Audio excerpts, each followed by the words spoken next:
Bayangkan hidup di mana uang terus masuk, meskipun kamu lagi tidur, liburan, atau bahkan cuma rebahan di rumah.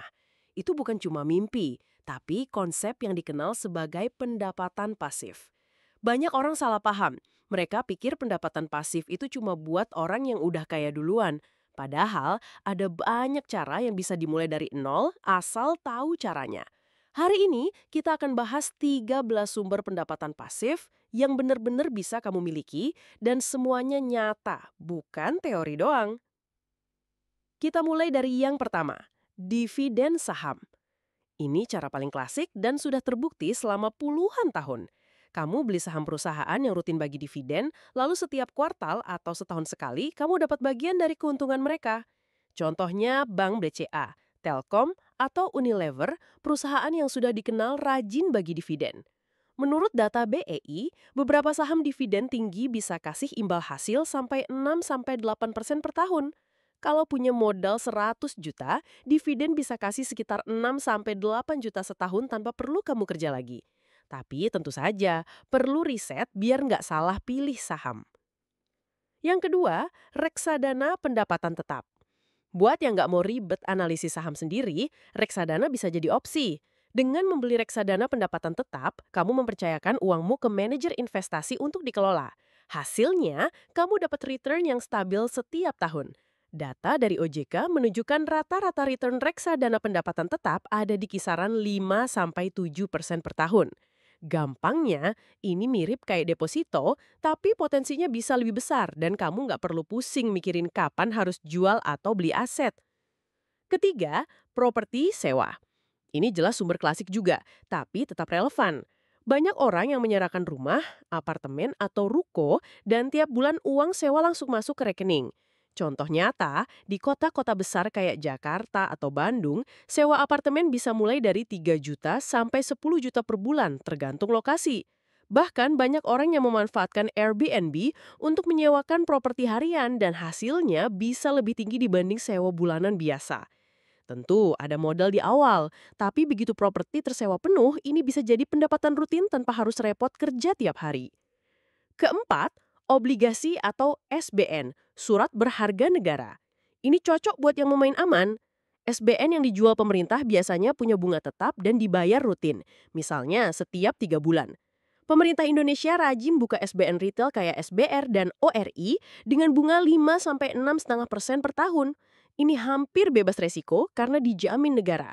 Banyak investor pemula mulai dari sini karena aman, gampang dibeli lewat aplikasi dan bener-bener pasif. Tinggal tunggu bunga cair tiap bulan atau kuartal. Kelima, royalti buku atau e-book.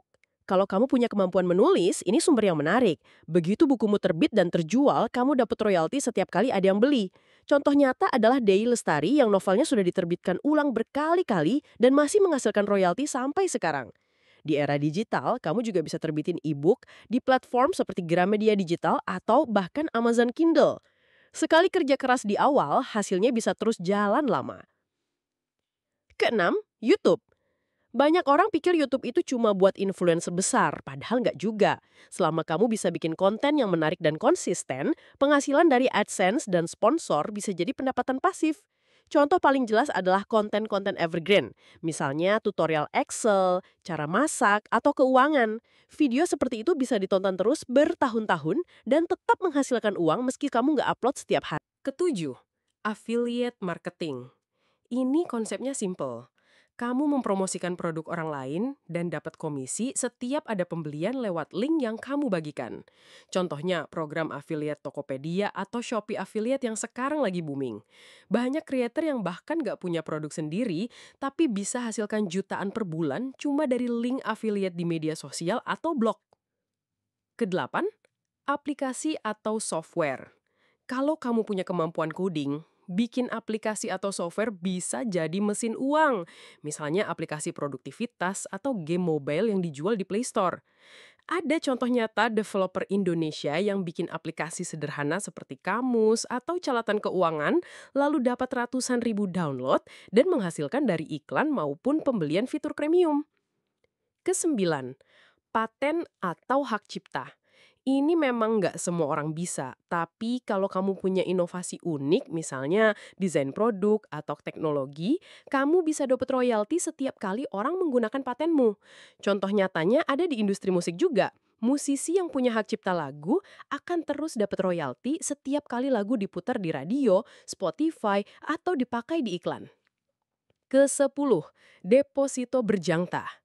Memang returnnya kecil, tapi tetap jadi salah satu sumber pasif bagi orang yang ingin super aman.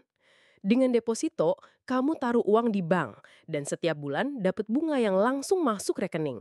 Saat ini bunga deposito di bank besar rata-rata 3-4% per tahun, tapi kelebihannya aman dan nggak perlu mikirin resiko besar. Ke-11, peer-to-peer lending atau P2P. Platform seperti Modalku atau Investri memungkinkan kamu meminjamkan uang ke UMKM dengan bunga yang menarik, biasanya 10-16% per tahun. Tapi tentu ada resiko gagal bayar, jadi harus pintar memilih platform yang terdaftar di OJK dan diversifikasi pinjaman. Banyak orang sekarang menggunakannya sebagai tambahan sumber pendapatan pasif dengan modal kecil. Ke-12, bisnis franchise yang sudah autopilot. Banyak franchise kecil sekarang menawarkan sistem manajemen yang sudah beres, jadi pemiliknya tinggal memantau saja. Contoh franchise minuman atau makanan yang populer. Selama ada SOP yang jelas dan brand sudah dikenal, pengelolaan bisa diserahkan ke karyawan, sementara kamu tetap dapat bagian keuntungan rutin. Dan yang terakhir, 13, kursus online. Kalau kamu punya keahlian tertentu, misalnya desain, digital marketing, atau bahasa asing, kamu bisa bikin kursus online di platform seperti Udemy atau Skill Academy. Setelah kursus selesai direkam dan diunggah, setiap ada peserta baru yang daftar, kamu dapat penghasilan tambahan tanpa harus mengajar lagi setiap saat. Jadi, itu tadi 13 sumber pendapatan pasif yang benar-benar bisa kamu miliki. Ada yang butuh modal besar, ada juga yang bisa dimulai dengan modal minim, bahkan 0 rupiah seperti affiliate atau YouTube.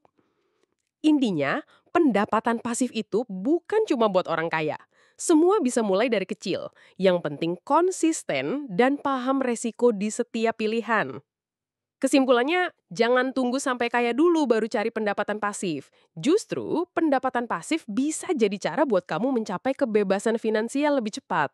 Mulailah dari 1 atau 2 sumber yang paling cocok dengan kemampuanmu, lalu kembangkan seiring waktu. Ingat, semakin cepat kamu mulai, semakin cepat juga kamu menikmati hasilnya. Dan saya ingin tahu pendapatmu, dari 13 sumber pendapatan pasif ini, mana yang paling realistis buat kamu mulai duluan? Tulis di kolom komentar, karena siapa tahu jawabanmu bisa menginspirasi orang lain juga.